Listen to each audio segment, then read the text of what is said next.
AskReddit. What's a hack in your industry that customers aren't supposed to find out? Orchestral violinist. Sometimes we don't play all the notes. Cellist here. We know you don't. Ooh, things are heating up in the orchestra fandom. I worked at a restaurant, and one time the chef burned the applesauce that was supposed to be served with the pork chop. He put it on the menu as smoked applesauce, and people loved it. This works as a mom with kids too.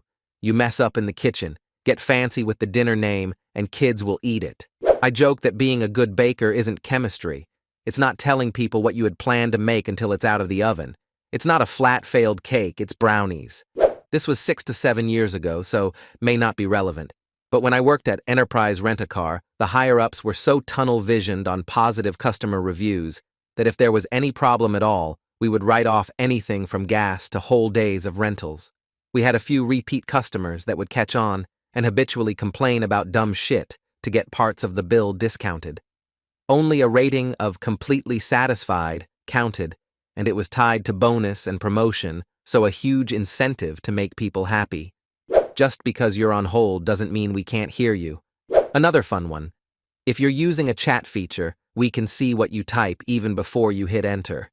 I've seen some wild things typed then deleted. This is a socially anxious person's nightmare, thanks. When I worked in a hotel as a night porter, the room cost was totally reliant if you were a dick or not.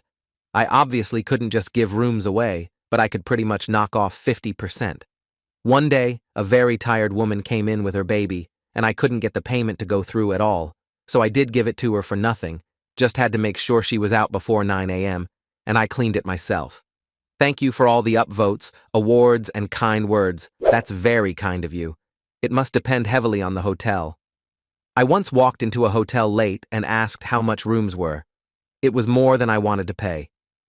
I went outside and looked at Priceline, booked it online for much cheaper, then walked right back inside with a reservation.